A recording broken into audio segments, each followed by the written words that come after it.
What's up, everybody? Oh, that was scary. None of you guys saw that. But anyway, we are here with our first ever episode of our brand new anime podcast, Super Otaku Show. And of course, I am joined by, first and foremost, the shooting star sheriff himself, Sharif. How you doing, buddy? Hey, what's going on?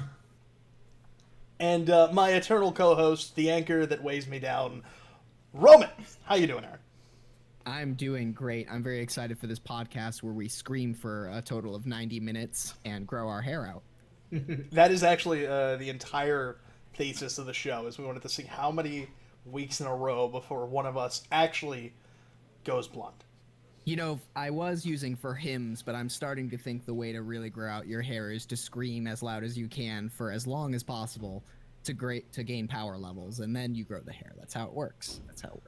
Makes perfect sense to me. But Makes perfect sense. since this is our first episode, we're going to do a little bit of a breakdown to you guys of what we are. This is the Super Otaku Show. It is an anime podcast made by three guys getting way too close to 30 for their own comfort, who don't always have the time to hang out and talk with friends about anime. And we're going to be talking about anime news, and each week one of us will bring an anime topic of discussion, whether that's a specific show or a genre or just a theory or thesis they have about something in the anime verse.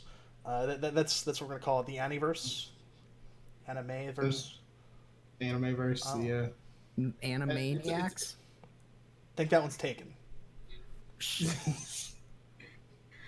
Something about Good try, writing though. educational songs. Not if it's spelled with an E. That's the Animaniacs. There it is.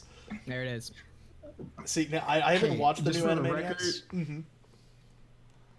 No, but just for the record, Wacko song about America and all the states, that's legit how I learned. Like, all the states. That's like, don't so knock good. that, okay? Dude, It's so good. It's the legit learning tool. It's a very good, and the country song, they did an updated version, so you can still really use good. that one too. Oh man, yep. Rob Paulson did an updated one for their console tour, but anyway.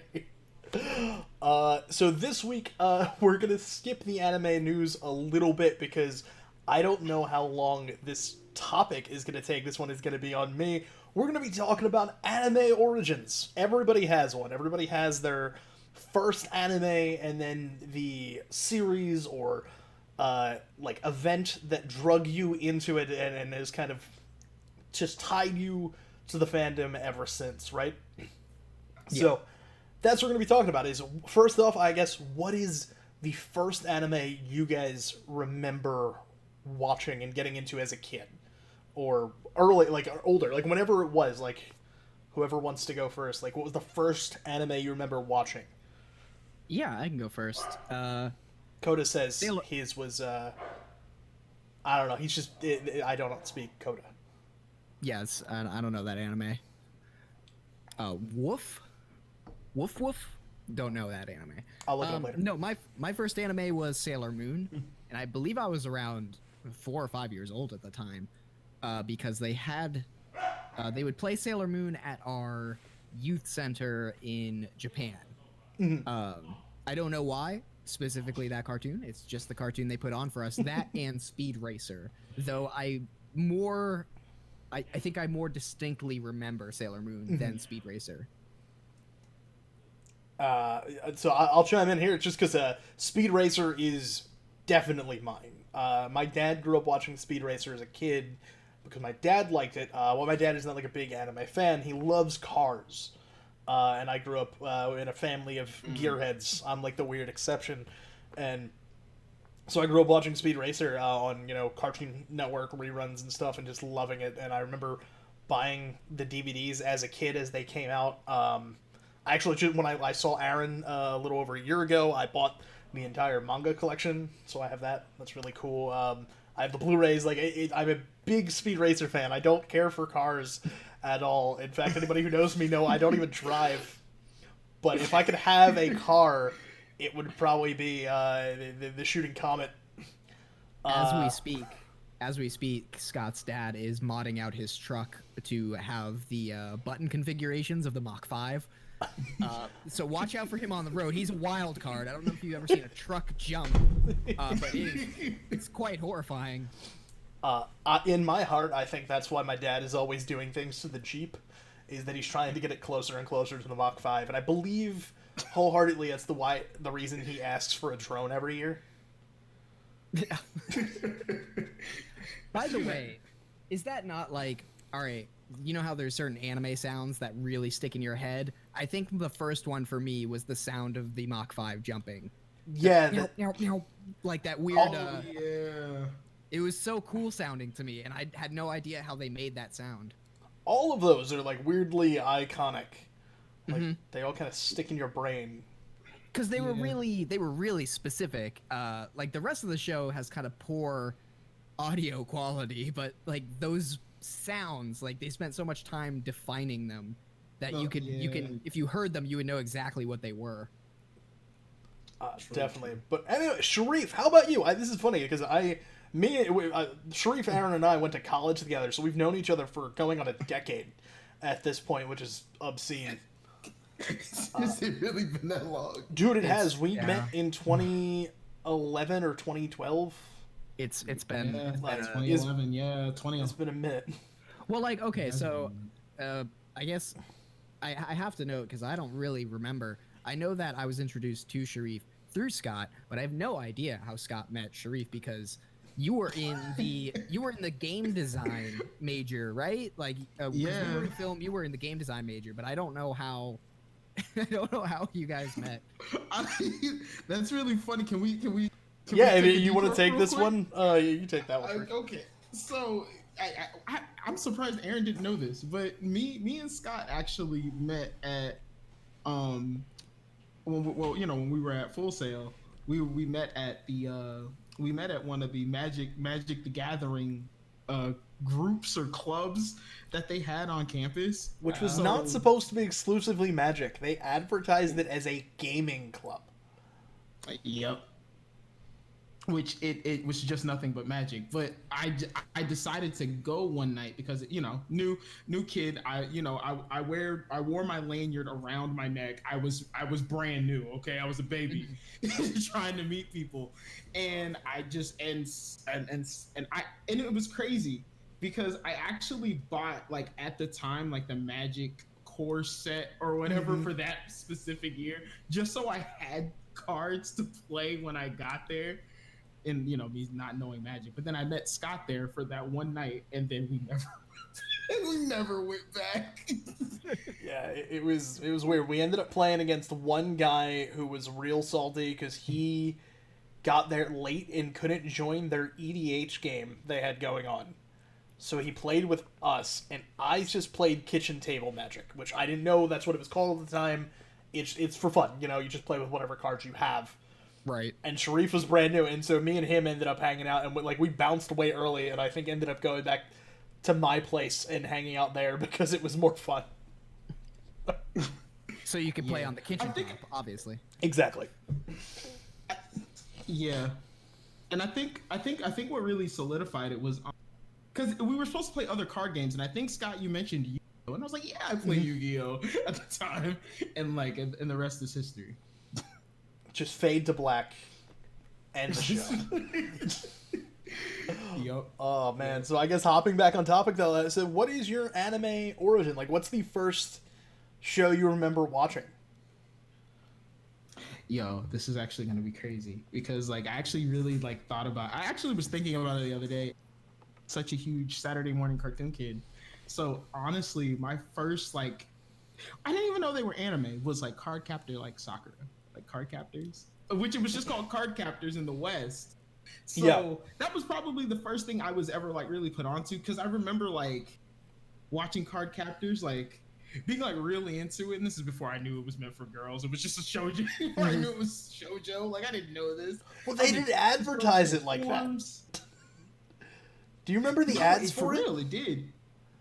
No. The one ad, the one I remember all the time from the Toonami, like, montage, which Toonami's a whole kettle of fish will open at some point, is her, I think, fighting the wind card, which is in the first or second episode. It's one of the more actiony scenes of her, like, slamming the Yeah. rod and like the wind funnel, and like that's why is we were all sold on this badass catching monsters in card show, and it's not. Yeah, which probably started my love for card games, but that's another topic we can broach on. But yeah, I think really it was card captors because it wasn't like the main character that really drew me in. It was this. I forget. He was the other guy with the sword. He was so cool looking. I don't forgot know. his name. Is it Shoran in But you that know, one? Yeah. Because that's his name in the multiverse in Tsubasa, I believe it is Shoran. Oh, I don't remember. But I just remember the whole concept of it was cool. Like all these spirits would leave out the cards, and it was her job to like put them all back and stuff. But like, yeah, I think Card Captors is the earliest I can like harken back on. And then like a lot of stuff I didn't know was anime was like from Saturday morning cartoons, like Magical Do Re Mi. I was weirdly into a lot of shoujo as a kid. I don't know how or why, but that was what was available to me. Like, what do we consider Sailor Moon? Does Sailor Moon fall under? Sailor Moon is shoujo? technically a shoujo. So, like, I think we're all in that same. That's how they got us, really. Yep. Pretty anime girls. Yeah, like I watched Sailor Moon as a kid for sure. Like I liked Sailor Moon, but I just because I like Speed Racer is my gateway one, just because I happened to watch that with my dad when I was like little. Right. Or else I would be Sailor Moon with you guys, because I remember Sailor Moon more clearly than I do DBZ, which is I think the one for most people like in our age range. Yeah, a lot of people got that like Toonami injection with DBZ for sure. So I Yeah, guess and I moving... think Sailor Moon did run for a stint on Toonami, didn't it? Mm-hmm. Yeah, Most it was likely. a Toonami show. Because I believe, if I recall correctly, I could be wrong. Internet, correct me. Chat, if you know better, let me know. Is that the Cartoon Network had a couple different anime shows like Dragon Ball Z and Sailor Moon, and then they built the Toonami block with them in it, and they made it like an action cartoon block. It wasn't anime technically, like only it was an action cartoon. I think that was the deal. So I believe that, but I guess moving. Oh yeah, no, go ahead, Truth. Sorry. No, I was gonna say, yeah, I think Toonami did advertise themselves as action cartoon. I don't think they used the word anime till way later. Mm-hmm. Now, to move forward a little in time, not to jump too far, is what is the show or series that you felt was like when you watched it, that's the moment when you like were a big fan and realized like, oh, I like anime. Like, was there a show or a moment like growing up where you realized like, oh, I'm into anime like as a whole and not just like this one series? Like, was there a show that did that, or a like catalyzing event that you were like, oh snap, this is my jam? Something different, and we've talked about this, Scott, on a different episode of our other podcast. But what actually got me into anime, because I didn't really get into anime until college, as a broad. I remember being subject. surprised because, like, as the big ass weeb that I am, when I met Aaron, and Aaron grew up largely in Japan. Yeah, I grew up in the Thunderdome. Yeah, oblivious to it. Yeah. You were in the subdome inside the Thunderdome. I was just playing with my toys, you know. I mean, I guess you could say if we're, and like you said, this is more of if you got to know that you knew you liked the whole genre. This isn't like when I watched Pokemon, because I wasn't aware of Pokemon being a part of anything bigger. And the same goes for Digimon, which was my next favorite show as a kid. But what got me into anime as a whole, the broader genre, is anime music videos on YouTube. Because what, you know, like I loved, I was big into Linkin Park, and Linkin Park makes up at least like 90% 90%. anime music videos on YouTube. Every anime. Before it did. Every anime has a video to Numb by Linkin Park, Faint. and Faint by Linkin Park, and Headstrong by Trapped. And at least one song by Skillet. like one Yeah. of them. What? Because there's Maybe like 3 or Hero. 4 that they use, but Yeah. it's either Monster or Hero, and I think there's a third one that like every show gets one of them. Oh, Animal I Have Become Yeah. was a big And, one. yeah. It's Oh my always good God. for the hardcore fight scenes. So I guess I have to ask to segue off of this, and then we'll come back to Sharif's answer is, who among us has made AMVs? I have not yet. It bothers me that I haven't. I didn't know that about Sharif. I didn't know you made it. When did you make one? No. Well, good thing the channel's deleted. You will never find proof of this. But when I was back in Internet, middle that's a school, challenge, by the way. That's not a. That's when an I was open. in middle school, yes. But yes, when I was in middle school and was hating life because what kid liked middle school, right? But but when I was in middle school, I had that was my first time like doing YouTube, and this is when YouTube was a baby. Mm-hmm. Yeah, You it's know? like Wild West And- YouTube. Yeah, exactly, you could do whatever. And I actually was making AMVs on there and it was funny too because I didn't know how to make footage of stuff. So I would have to find a way to like find just like random clips on like the internet and just download them to my computer and then like just find any song at the time to be like, okay, I'm gonna add this. But yeah, I made AMVs for like what I think most of my 7th and 8th grade year. That's amazing. Do you you remember do, like like, what a- ones you did? I was gonna ask, did you do like a broad swath of animes, or did you like focus on specific ones? No, it was actually just like a broad like swath because at the time it was whatever I could actually whatever I Just could whatever find. you could get. So not just Pokemon Yeah, Death and Metal. it was so it's just Pokemon. No, but I remember like I would try and get clips from like it would just be from whatever, and like it was weird because there's this website I used to go to where like it would have like an archive of a whole bunch of other like video clips from like anime. So I remember just like I would go into it and search like whatever anime that I wanted clips from, like One Piece, because One Piece is eternal. And I would like find like One Piece like fight clips and stuff, and then I did the Linkin Parks, I did the Trapped, I did Nice. I did all that. Oh my god, so embarrassing. I Yeah, wish I mine was were that still guy. up. So I only had the one YouTube video, one YouTube channel when we went into college because I also made AMVs in high school. I got a desktop that was better than our desktop, but was still not good. And I was teaching myself to edit for the TV studio I ran at school. And so what I actually did is I managed to acquire through various means the intros for all of Bleach and all of Naruto, and over the course of my junior or senior year of high school, I made 3 different AMVs. One was all Naruto, one was all Bleach intros and outros like stuff, and then one was a mashup of the two. It's just using the intros and outros. That's all I had. Right. And I didn't even have the clean versions, like without the text. So they still had the text. I couldn't get rid of it. Nice. And I did Breaking Benjamin on I think all 3. Of course, forgot about Breaking Benjamin. Philly local band, Ride or Die. Got their start in Go places like Birds! the Electrical Factory. Just so Go you all Birds! know. Well, PA. I think they're from like Ben Salem or something, but they played out in Philly a lot. Yeah.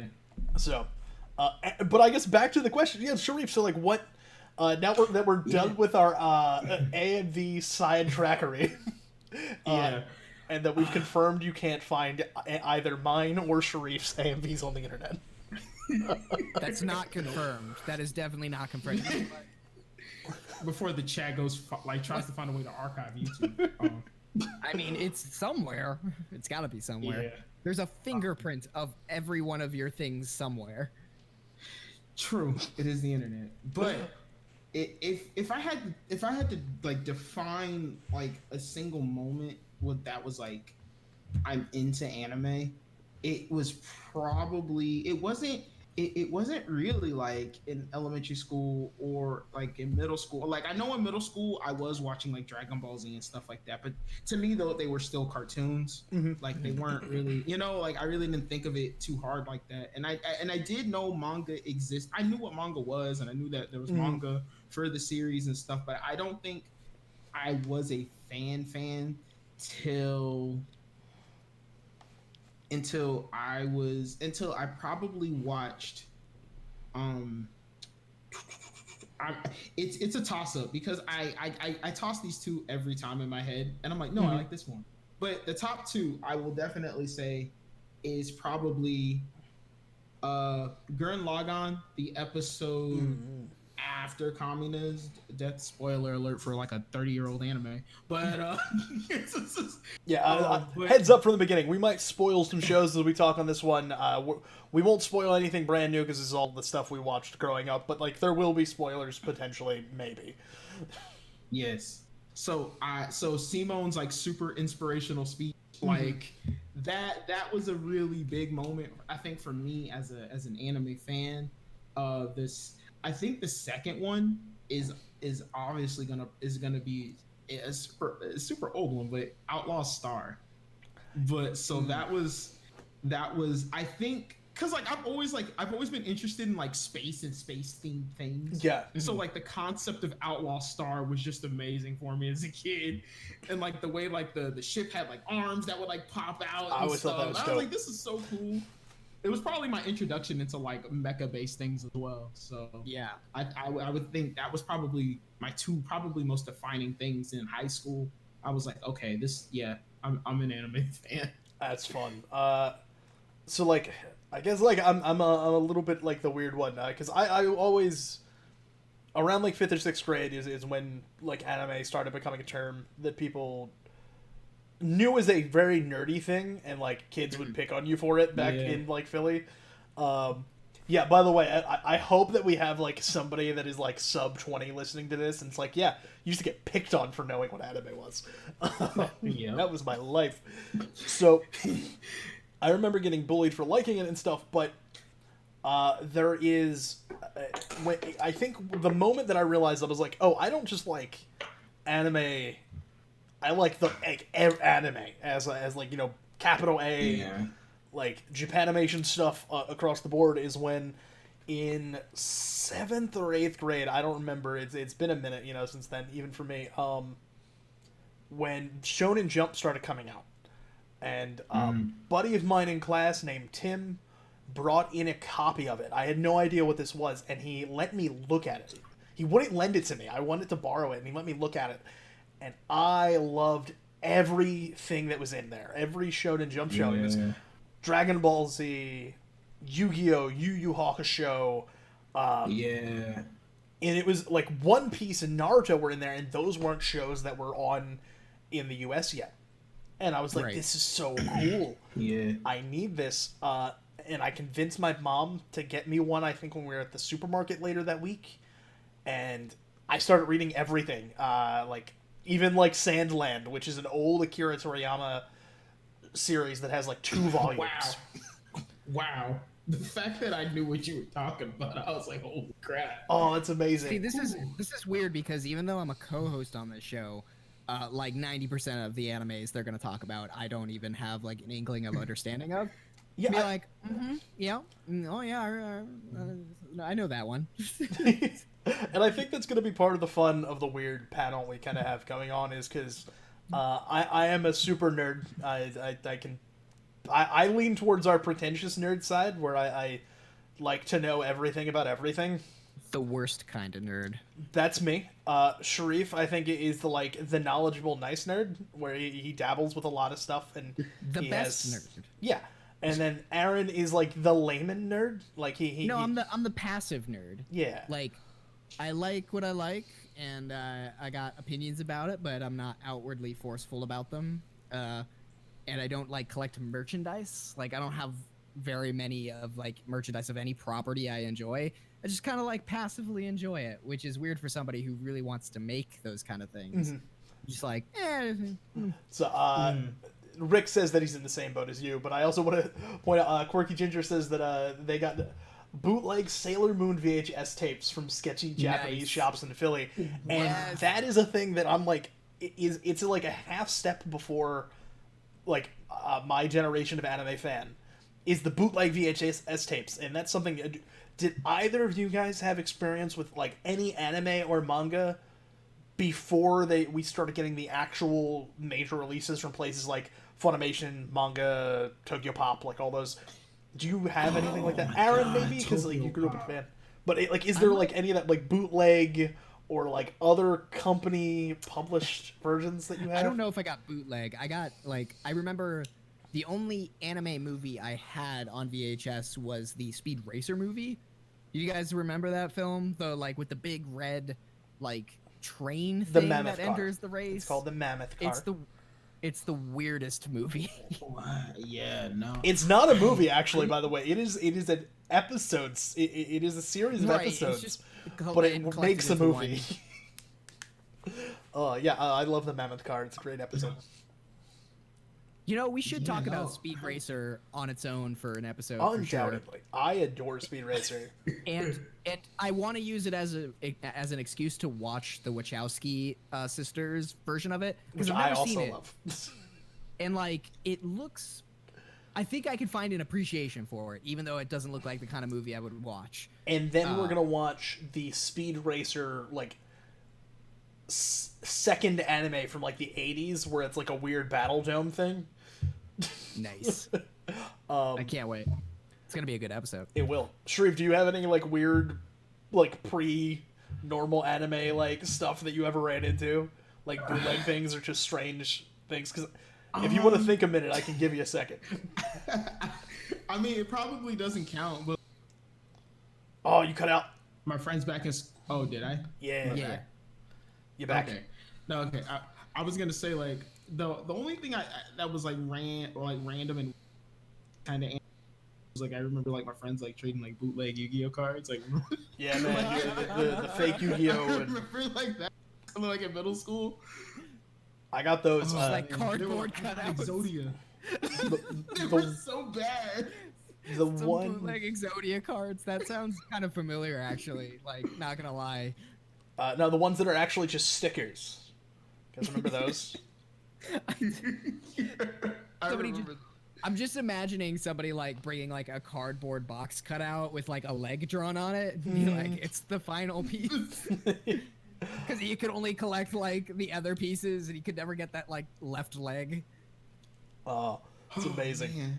I have one thing. It's not technically a bootleg, but it is like a weird like kind of artifact that I wish I still had. Is I loved Dragon Ball Z. I think we all watched it to some extent as kids.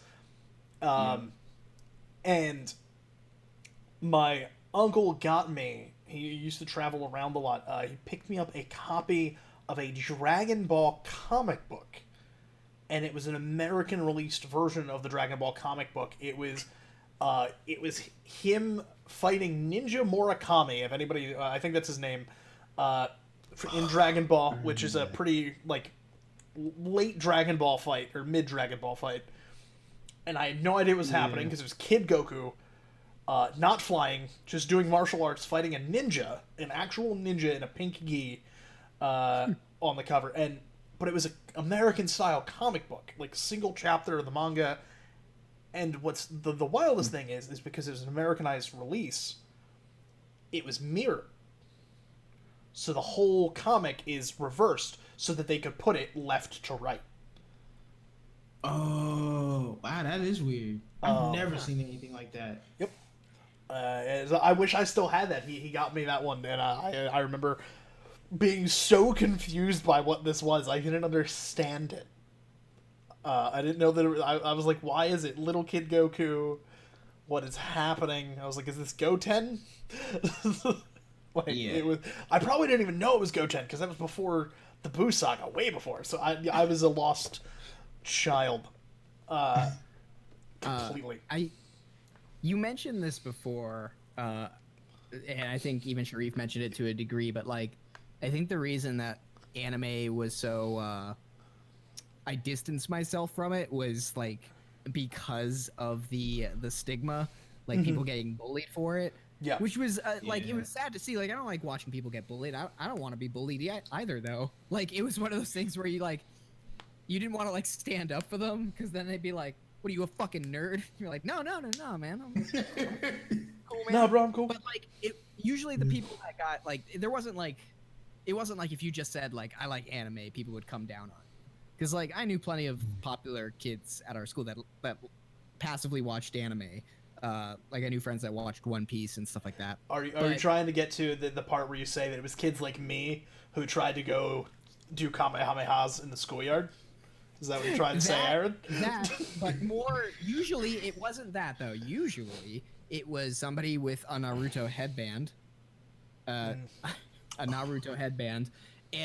would run like an anime character. Just putting my hands up. It was that person. Oh, I never had the Naruto headband, and I never ran like a Naruto character, but I didn't run like a Naruto character because I thought that was just something that looked cool in the show, which it is. And I couldn't find and afford the headband. That's the only reason I didn't have it. I always wanted one. I wanted one as a kid. I was just gonna say that. Man, They were available So in Japan. bad. Like, they were available overseas, and that's how the people that were at our school got them. It's just they were more accessible. Well, I imagine in Japan they were probably like $10, but in the U.S. you could only get them at like FYE for like 30. Yeah. Well, the thing was, they were nicely made too. Like, they weren't cheap. Like, it was actually metal. Like, they didn't care. They was just like a straight metal slab with the village symbol carved in, and everybody had Hidden Leaf. Obviously, like, no, I never saw anybody with anything other than Hidden Leaf. I don't think they made anything other than those. So I only have was the only place you wanted to be. exactly. So It I was only the have, chillest of the villages. for sure. I only have 2 more questions for us. So I'm going to say, chat, if you guys have questions you want me to ask these guys and go through, type them in now, and as soon as we go through these questions, we'll jump to chat questions if there are any. This is super weird because we're streaming this live, but we'll also be putting it out as a podcast. So for anybody who's like listening to the podcast version, you cannot, in fact, contact us. And have us. Midstream, like, self-promo ad break, if you don't know, Aaron and I have a streaming and, like, YouTube channel called Roman Bear Productions, and you can find this episode and a bunch of our other streams over on YouTube at Roman Bear Streams and on twitch.tv/Roman Bear Streams. We're going to be airing these episodes every Sunday at around 6 p.m. Eastern Standard Time. It's going to be a little, like, an hour or 2 every week of us just talking about anime stuff, anime news, random topic, yada yada. Going to be a lot of random insert self-promotion things for today because I feel like we're supposed to. Yeah, no, like, we should, and absolutely, and like, so if you in the future want to like participate in, like, maybe at the end of shows we'll do like a small question segment in case chat has any like lingering questions. That could be kind of fun.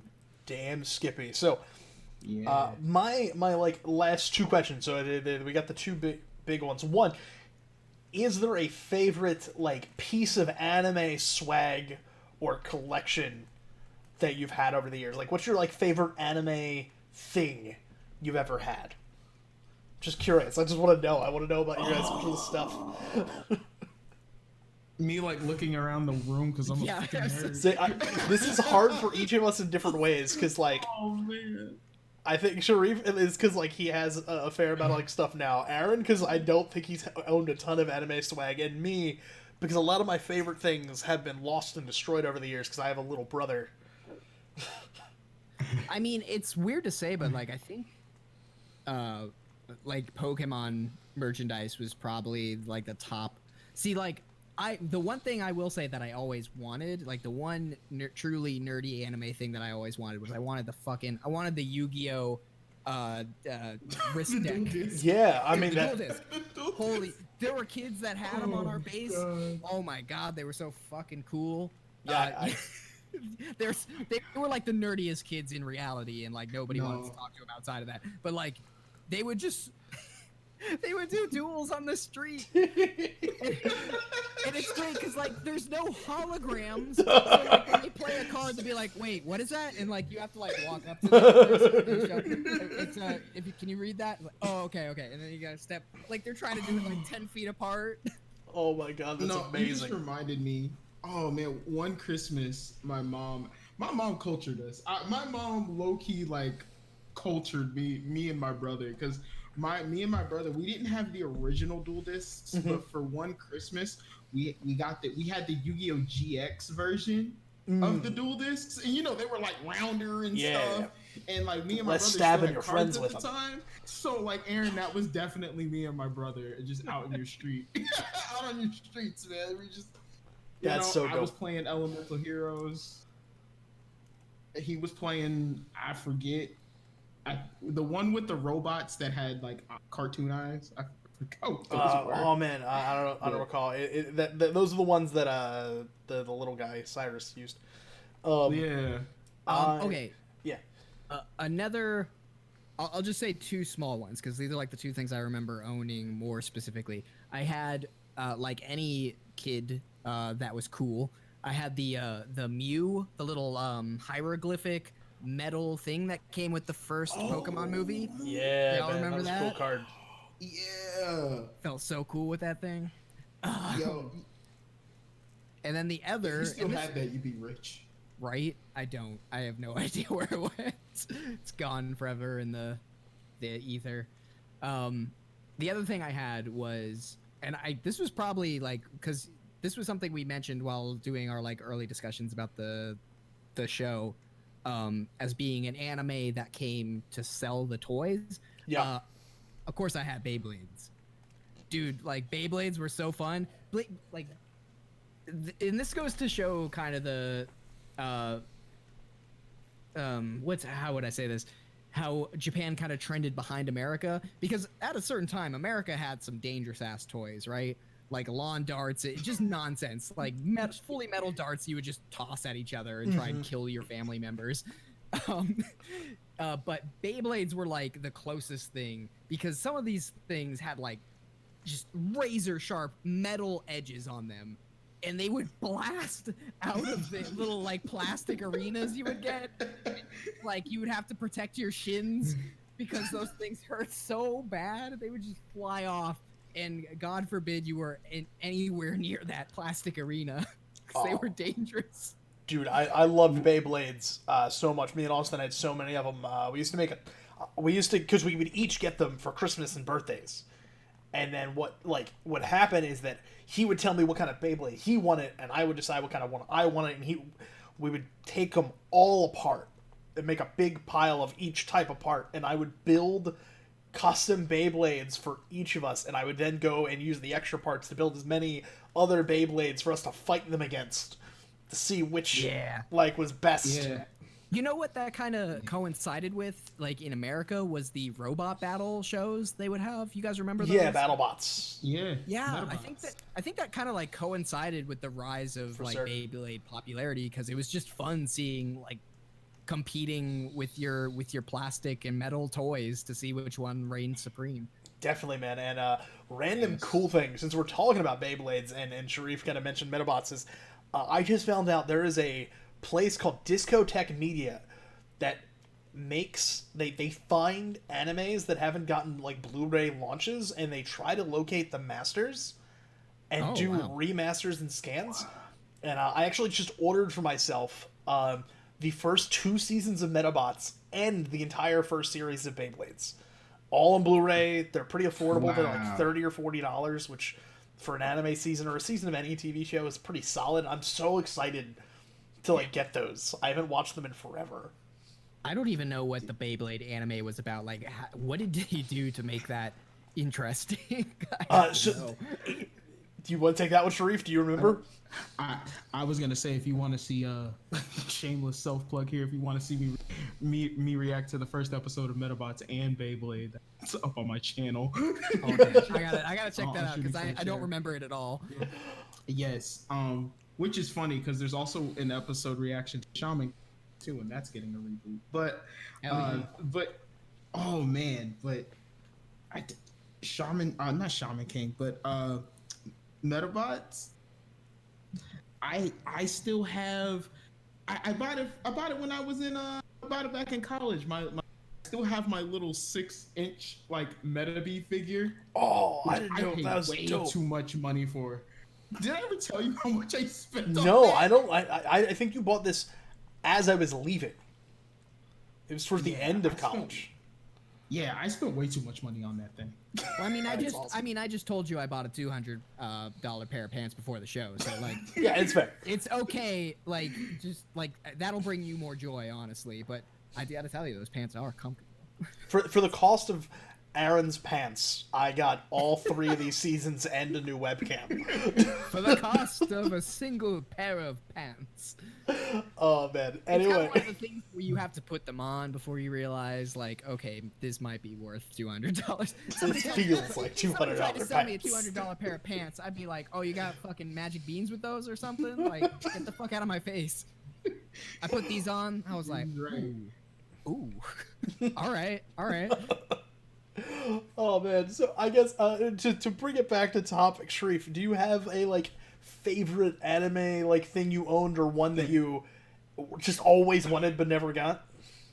No, I think honestly the one thing I did have, I think I still have it, but it's super old. I think it might be sitting somewhere in my storage stuff. But I did actually have Simone's drill necklace Oh, in high I school. remember that. I remember you wearing it.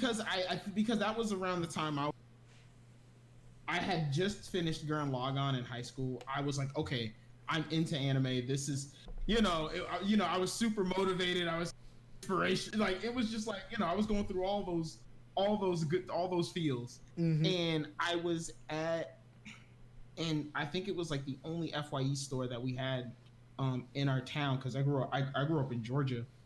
So I grew up in like the middle of Georgia. So it was hard to like find like anime stuff at all already.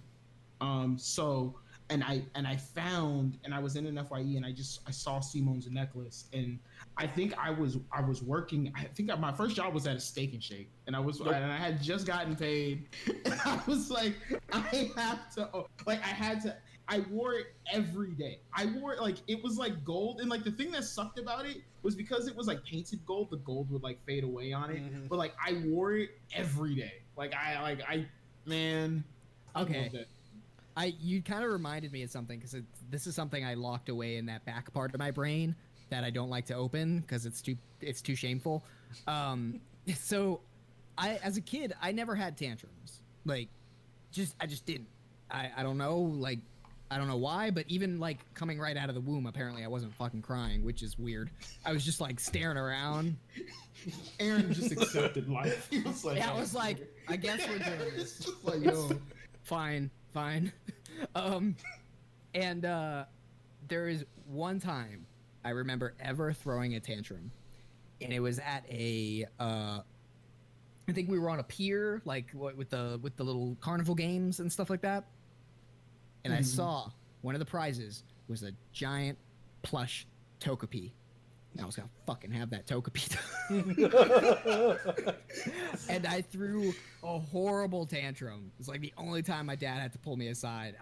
And I think back on it now, I was like, oh my god, I fucking threw a tantrum over a Togepi doll? No, Togepi's dope. Jesus That's Christ. worth it. I mean, he's no Omnom, but still dope. He was bigger than your Omnom. It was a big plush. That's a big Togepi. A big That is a Togepi. Big It was Togepi. like the island, the like Pokemon episode where they go to the island of giant Pokemon. It was like just like a giant Togepi, That's amazing. mega Togepi. So I guess for mine's like a weird collection of things. Anybody who knows me knows I like tiny things. Like I love to collect like little vinyl figures and like Funko Pops and junk like that. I have a tower that is about to hit the ceiling of Funkos and stuff. I have a box filled with vinyl toys in my closet somewhere. I always loved them, and as a kid, Dragon Ball Z and Digimon used to do 1-inch figures, and I loved them so much. Yeah, I actually remember those. And like that is, I had so many of them. I collected as many series as I could.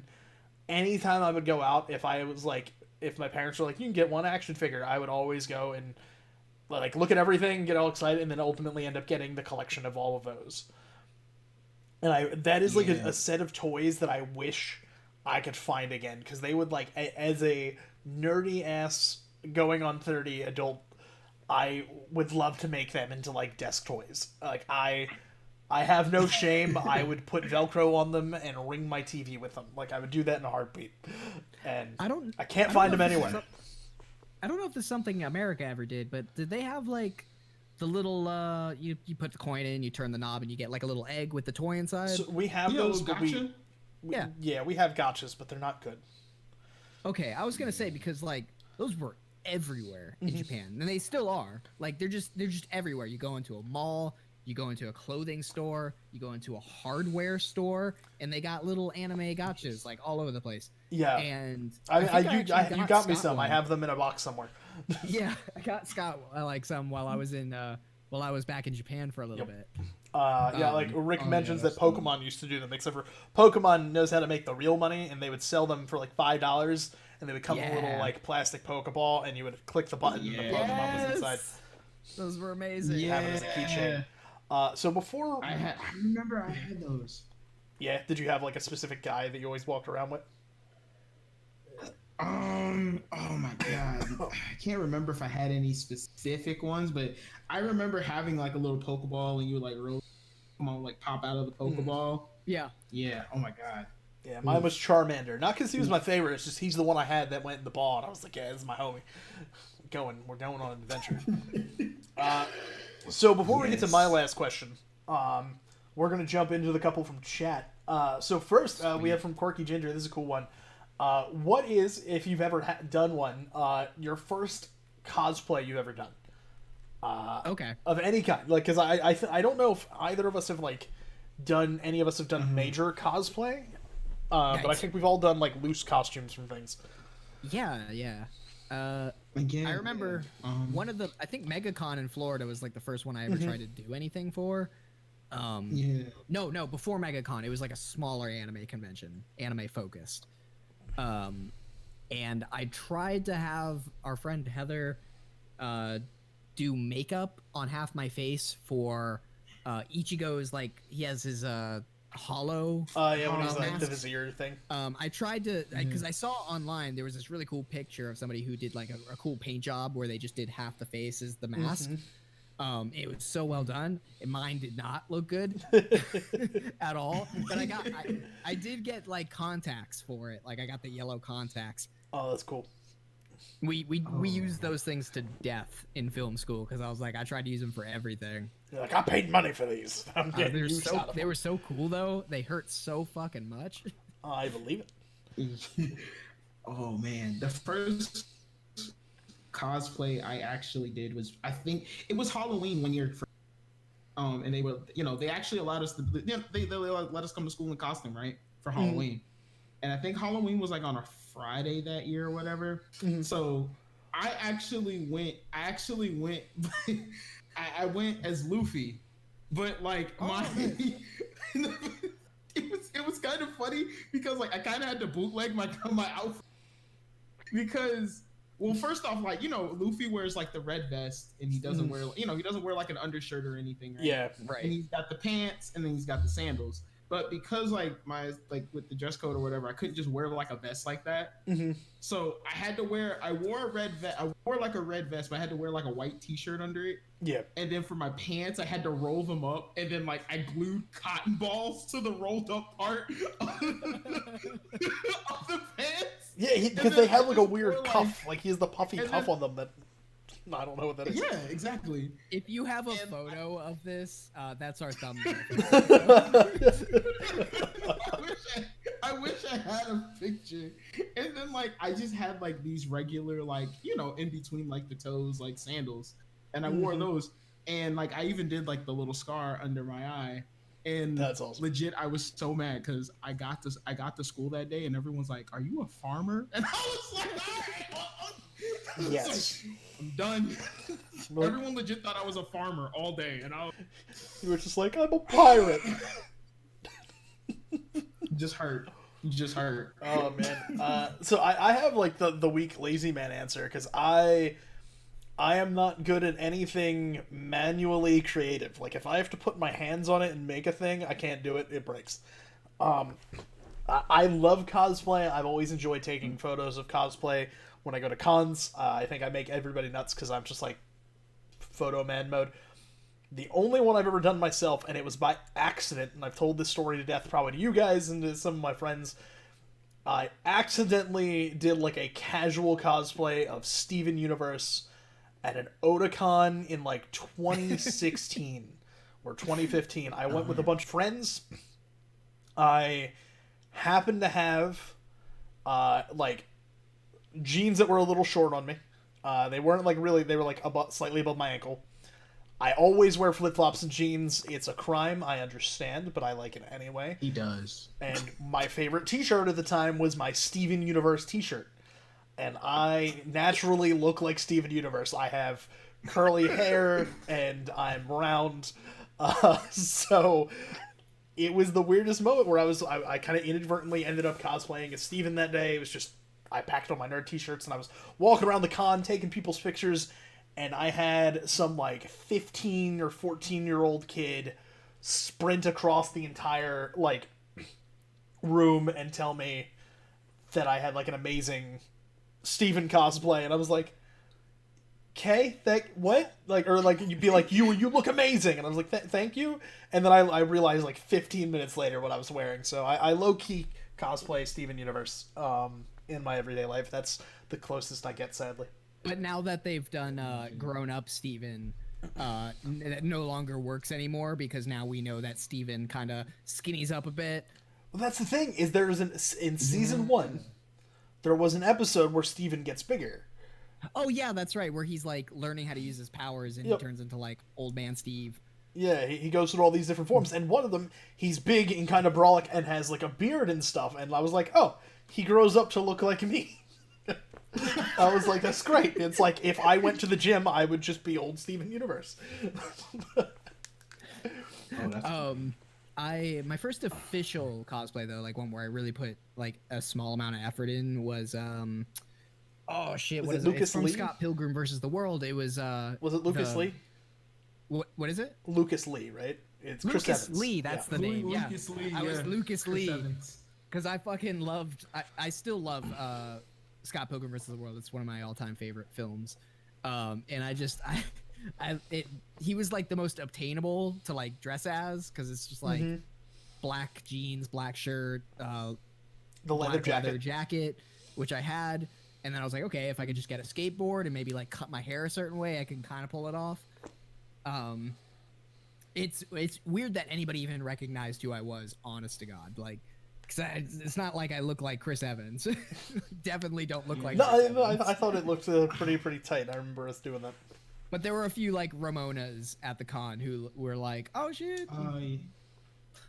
Yeah. You know what? If I ever had like a versus the world like poster and I could get like all the actors to sign it, I'd be like, I would literally be the guy that would be at the con being like, "Yo, Chris, could you sign my Scott Pilgrim? could you sign my Scott Pilgrim poster, please?" I got 5 out of 7. I love you as Lucas. Rick says that last year he made the Scott Pilgrim coat. Like, that's who he was for the last Halloween. He could do things. Ooh, that's awesome. That's pretty dope. So that's dope. I gotta scroll up a little because we've lost them. I'm gonna find the other questions. For Halloween the last year or 2 years ago, oh my god, like maybe 3 years ago actually, I did Dipper from Gravity Falls. It's like the closest I've come back to cosplay, which was simple. I just had like a red shirt, got a blue like sleeveless jacket, and I got the hat right in the background over here. So actually, you know what? I'll post it in the chat. I'll post it in the Discord chat. Scott, if you want to show everybody, it's by all means. But this was just last year, right? But for Halloween, I was in my house as a Power Ranger. On the phone. But I was a Beast Morpher Power Ranger. It was actually legit because I made it from scratch because I had to get like this polyester red jacket and then I had to paint like silver on it. It was like legit. If I could You could probably find the source material on. Hold, I'm going to post. This is our new I gotta- thumbnail. we It's gotta gonna see be. this. And this is Beast gonna be Morpher the podcast thumbnail, just so you know. Yeah, this is gonna be. Oh man. Since we can't get the Luffy one, this will have to do. So Let me. as you get that, our next question comes from Tempest, Third Tempest, and I believe what they're trying to ask is there an anime you ever seen that just kind of made you not like anime? Like, for that day, like, you were just like, I am ashamed to like this. What I feel like a lot of people have that show where you're like, maybe I Sword stop Art telling Online. people. Every ass shot in Sword Art Online is just another reminder that this was a mistake. Because I love the first, like, 13 episodes of first episode. First 13 episodes of SAO, I think, are one of my favorite. So, like, I like the concept of SAO, and I do like some of the scenes. I think as I got older, I was like, why am I watching a guy that's just way too powerful for any of these characters to overcome? And the only character that's better than him is literally spoilers, obviously, but the fucking creator of the game. Who has to cheat to beat him, which is just like, okay, I don't care anymore. Like, why would I care about this? But I just remember, I think that was my first introduction to the concept of fan service. Which is wild for you to get fan anime, service that late in your... for anybody that isn't a huge anime watcher, which why are you listening to our podcast? Fan service is when they will... if you don't know what fan service is...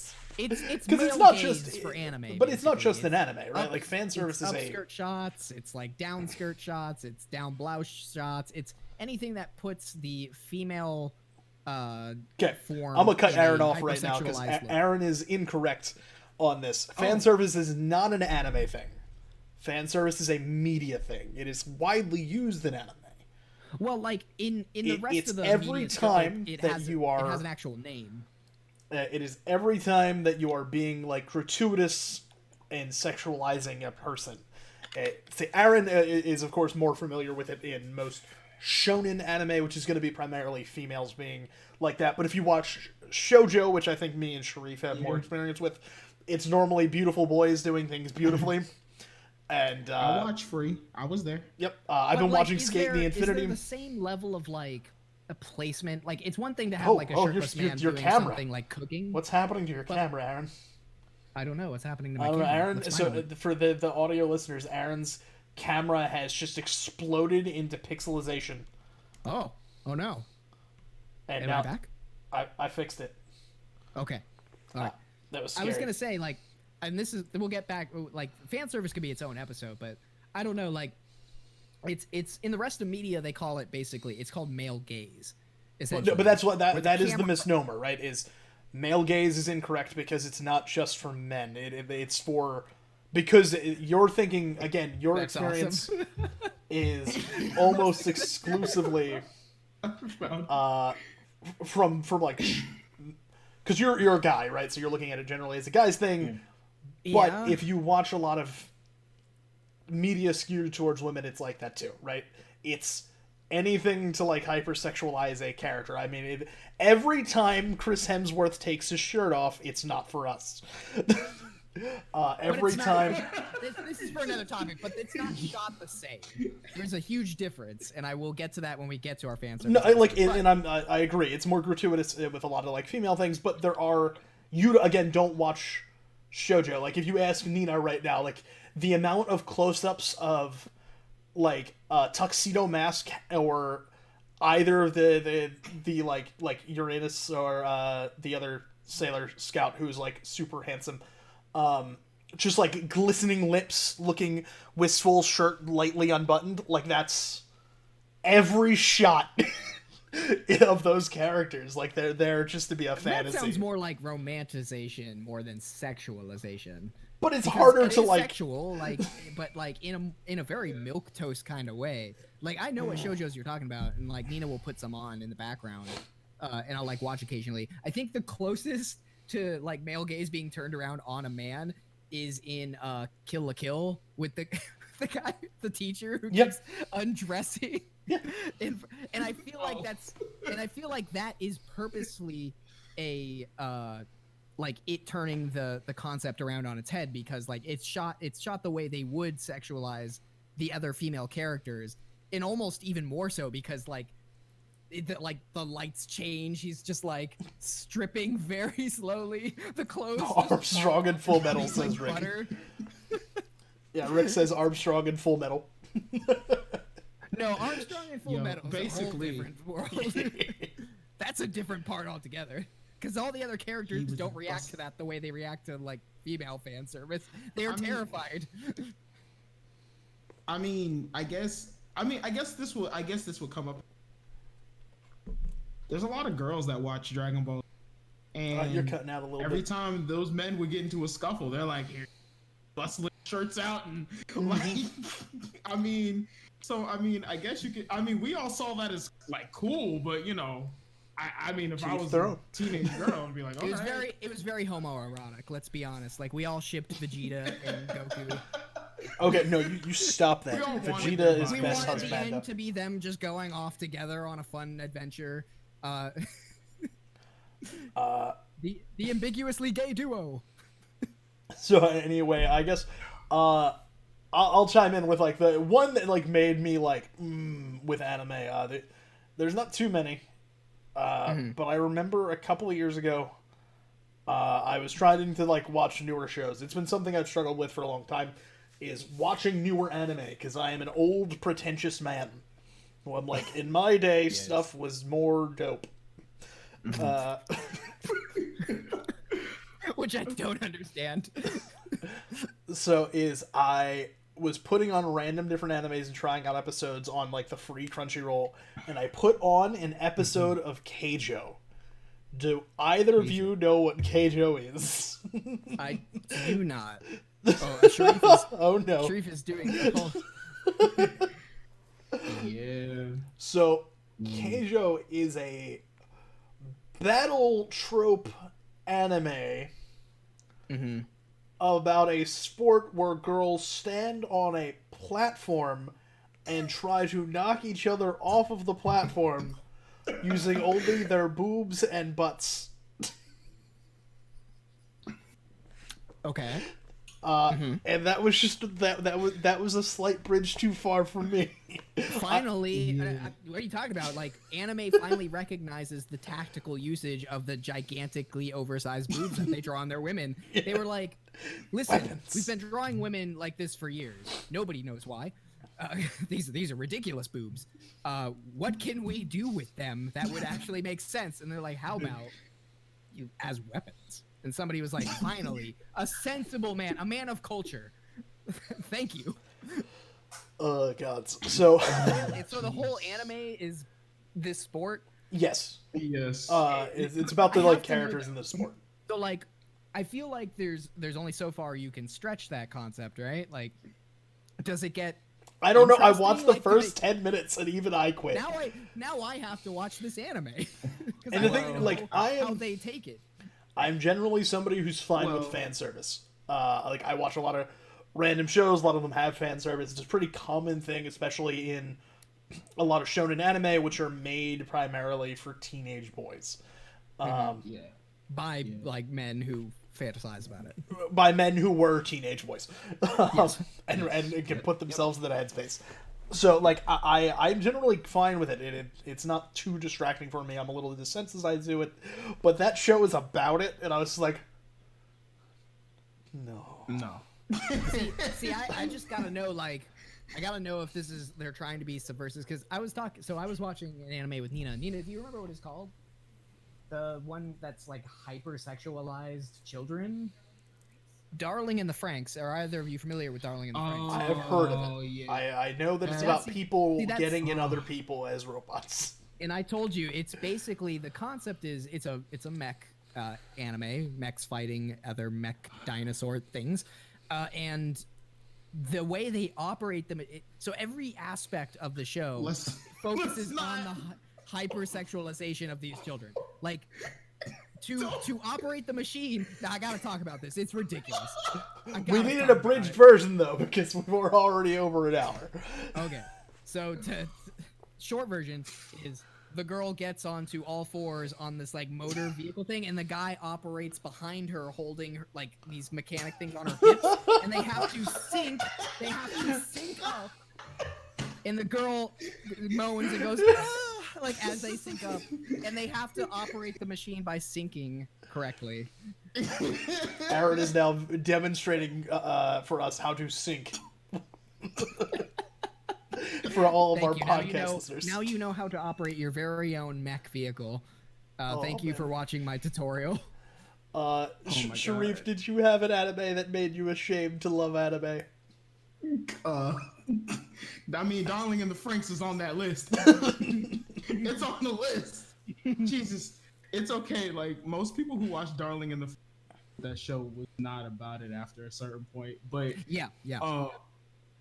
For me, it's probably it's gonna be Ikki Toujin. And it's funny because it has so many seasons, and I don't understand. It's because of the fan service, but it's like it's one of those like action martial arts like battle type shows, and you know I like Dragon Ball, so I'm like this is cool. I like Kenichi, and Kenichi, but I was like those are pretty decent shows about martial arts, so I'm like this is gonna be great. And like the main character is literally a literal dumb blonde, and like it's got like where everyone's clothes seemingly made of paper. You get punched once, and like your whole costume just whole outfit explodes. Like, I remember, and it was like every episode, and I was just like, ugh. Yeah, I remember being real sad about Ikki Toujin because at the time I was at just the wrong age as like a young like boy to be like, I don't want to see boobs, I want to see punching. I was like, why? I never knew that age. I don't think there was ever that. I don't think I reached that. I don't think did I miss a step in the puberty cycle? You did. So we're gonna move to our last question for the day. It's kind of a big one. It's one that I don't know if any of us can actually answer definitively. I know I'm gonna waffle and flip flop on it 32 times before the end. What is your favorite anime or manga? Like, is there one that you could say like holds the crown, even if it's just for right now? Like, what? I think that's a better question. Like, what currently is your favorite thing? What currently is my favorite thing? Rick says it's Full Metal Alchemist Brotherhood. Full Metal Alchemist is great. So good.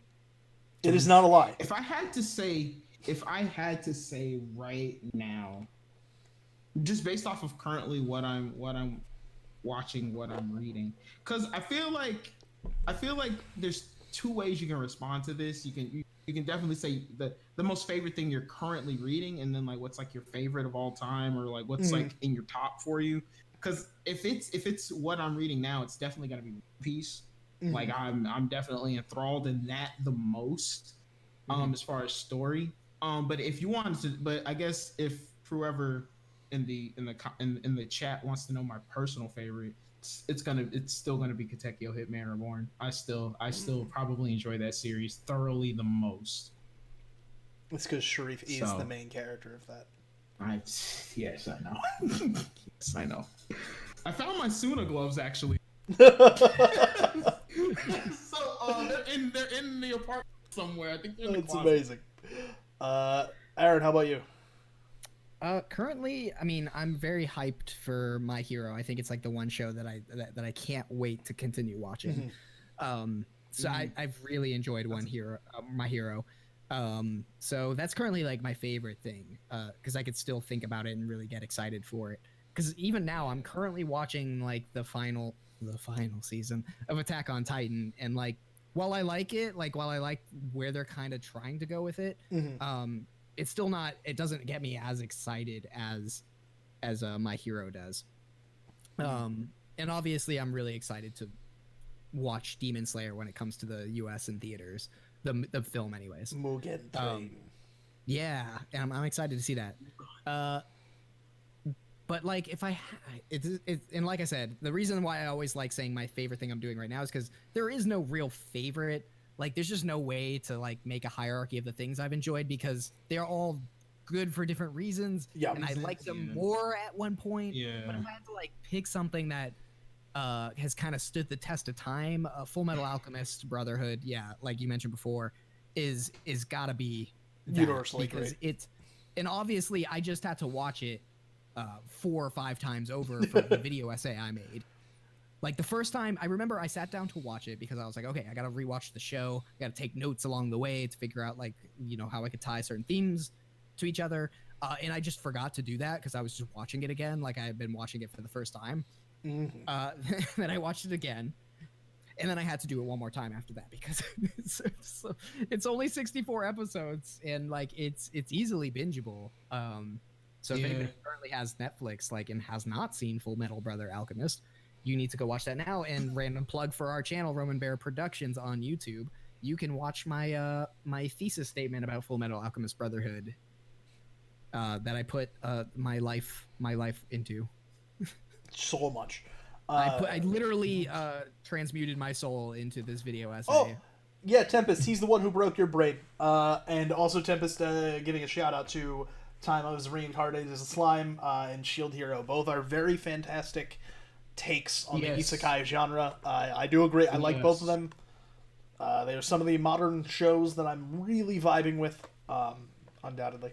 Yes. I'm gonna say I'm surprised he didn't put Overlord. Oh no, Sharif like, keeps breaking up. You keep, Wait, I don't did I know. go out? Yeah, you went out again. We gotta figure that out. I don't know what's happening. Okay, I was just saying. I can't believe you. Right then again, right at the same time, the same point. It's forbidden. It's forbidden. It's a forbidden word. No, I was saying. I'm Sharif's afraid to surprised say you it, didn't put Overlord. Oh my god, you said Overlord and it went away again? Wait, it's forbidden. I can't say it. I just can't say it anymore. No. Alright, well, we're gonna give up on that. That's funny. Oh man, so I will. So what I'll say is I am of a few different minds on this. As far as like current stuff that I really love, what do you call? I really love One Piece as well right now. One Piece, I re-watched and then actually watched through the first 500 episodes of the anime over the last 2 years, and I reread most of the manga as well, and I realized that as a kid I did not give that show enough credit, and it is one of the best told and realized worlds in media. And when you watch a lot of mangakas and a lot of creators over time, you watch as they start to cut corners to keep up with the work and the building fatigue. And Ichiro Oda has instead increased the density of everything he does year over year, and it's obscene. Yeah. Yes. Yeah. So One Piece is up there, but I do want to reserve a little bit of judgment because it's not quite finished. Same with the two that kind of all fight for my heart. I'm gonna cheat a little bit, and I'm gonna go with opposite placements for them. For like manga and comics, my favorite is Hajime no Ippo. It is a brilliant boxing manga. It's hard to find in the U.S. Because I don't think anybody actively publishes it over here. I do my best to find copies when I can. I know I'm like 100-something chapters behind, and it sucks.